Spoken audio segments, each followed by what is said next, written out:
Hello and welcome to SCNN Global Edition. I'm Mackenzie. And I'm May. Too tired of walking these days? Well, if you're in South Bend, Indiana, we have just the answer for you. Luckily, our own reporter Victor wheeled out here straight to South Bend Bike Garage. Hello, Victor Galan reporting live from South Bend Bike Garage with owner Zach Van Deman and local volunteer Jennifer. Hello, my name is Zach Van Deman. I am sorry my wife and co-owner Holly cannot be here. She is currently at Indiana University in a class for a major medical exam. However, I do have my top volunteer Jennifer joining us. Hi, my name is Jennifer. I am from South Bend, and I am so thankful to be here. We are grateful as well, Zach. Can you tell us a little bit about your bike shop? South Bend Bike Garage is a non-profit organization where people can volunteer to help fix bikes. These bikes can then be bought from the public or earned by the volunteers. Wow, what encouraged you to start this shop? I had originally volunteered at Bloomington Community Bike Project. This inspired us to help people in our community. We wanted to help those who can't afford a car or public transportation be able to travel easier.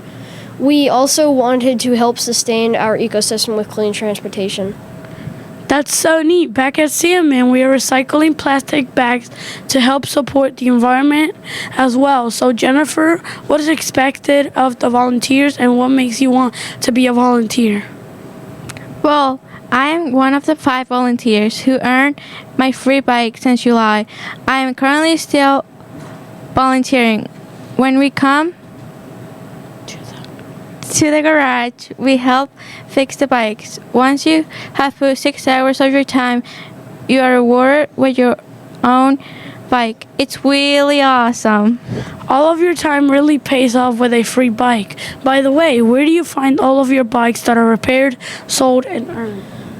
50 bikes have been donated so far. We also accept parts from old bikes as well. This helps keep the garage going. That's so generous of people. When can people come to the shop to donate and volunteer? The shop is open every Wednesday from 5 to 8 p.m. This is also when volunteers meet to fix their bikes. Hopefully, this kind act makes others get a grip. Thank you, Zach, Holly, Jennifer, and all other volunteers for all that you do and giving us the time of your day. Now back to the station. What an inspiration! Here at Salmon, we can continue our own community service projects such as the K-Kids Food Drive and Scotty Gregg Jr. Toy Drive, and the Abby and Billy Memorial to help those in need.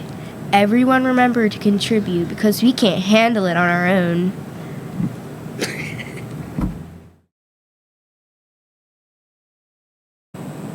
Good morning, Sandman. My name is Caitlin Hover. On November 12th, just after 11 in the morning, Lower Township Police, Fire, and EMS were dispatched to a home that was engulfed in flames.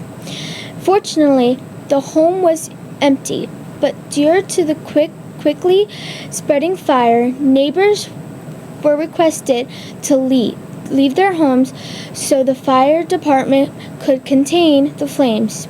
No one knows what caused the fire, so the county fire marshal's office and the Lower Township fire official will be investigating the scene to determine a cause.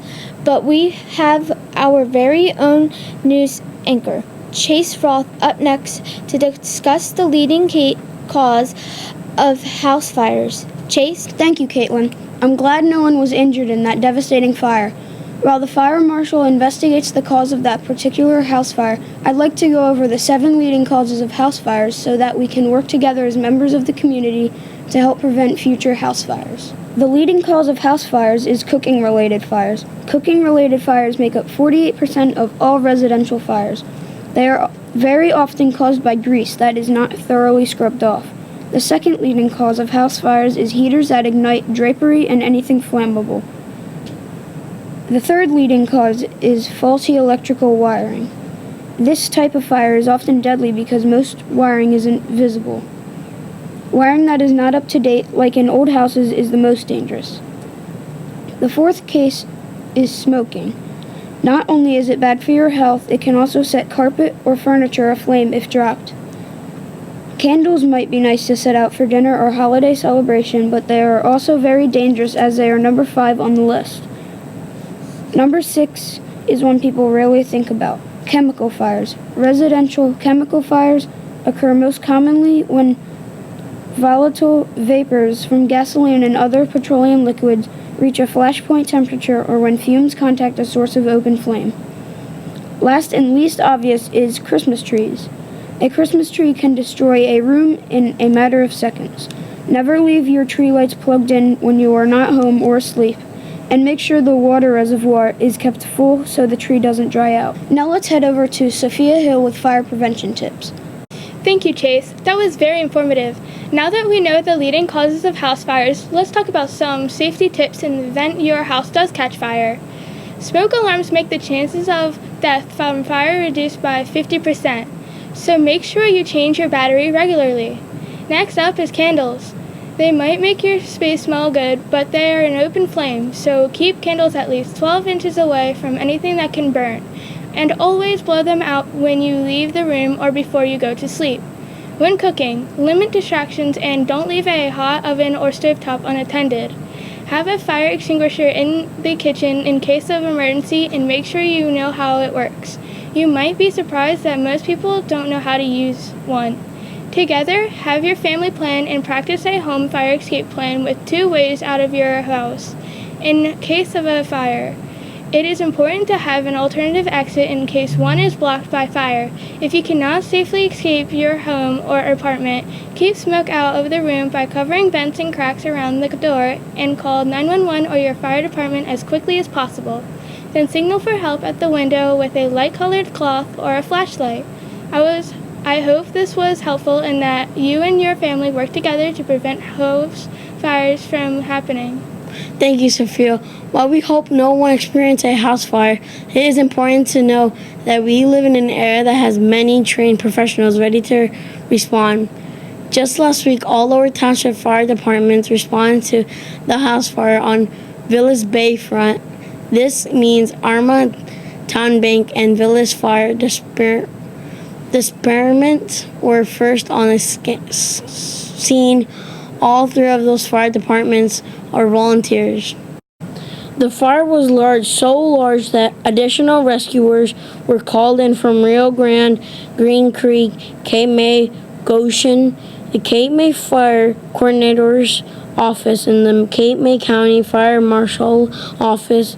The video footage proved by the neighbors showed that the fire was large and the winds were strong that day. If it hadn't been for the bravery and sacrifices of those people, this fire could have spread and destroyed nearby homes and belongings, not to mention injured people and animals.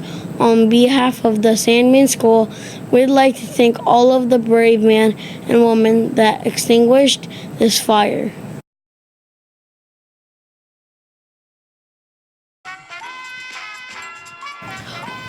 Welcome to Whose Garment Is It? I'm your host, Gavin James Usagi, here with Brianna. Hi. The game show where we guess whose garment is in a lost and found.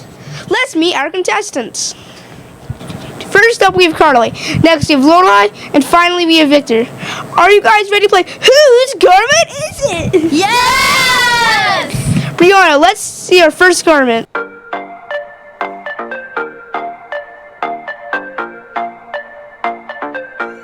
Carly, let's start with you. Gavin, it looks like a sweatshirt, and that it might be reversible. I think it belongs to a boy. Good observation. Lorelai, now over to you.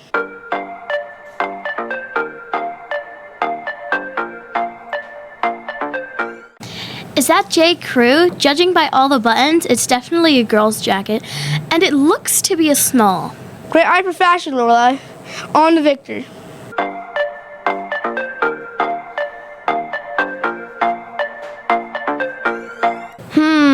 A large sweatshirt with an orange Jeep on it, so it could be for either a boy or a girl, but it looks like a size large.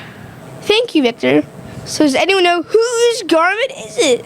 If any of your garments were featured in this week's episode of Whose Garment Is It, please stop by the Lost and Found, located just outside Mr. Morales' room next to the cafeteria. Up next, we have the Lost and Found fashion show. Hi there, I'm Ty, and welcome to the Lost and Found fashion show. We have 3 models showing off the latest and greatest garments left behind hanging on the clothing rack by the cafeteria. First up, we have Carly showing off an extra large maroon winter coat. The coat was made by Iceberg and is great for those snowball fights and hanging out those chilly parade nights. The jacket features a fluffy hood, front zipper pocket, and inside pocket for your phone. Next up, we have Lorelai with a snowy gray sweatshirt feeling like a zebra. Then this Old Navy extra large sweatshirt is for you. Great for those cool fall nights and those cool fall mornings. This sweatshirt comes with a hood to keep your head covered and warm. Last, we have Gavin bringing out another fall favorite, the hoodie. This one is made up by Architect and is gray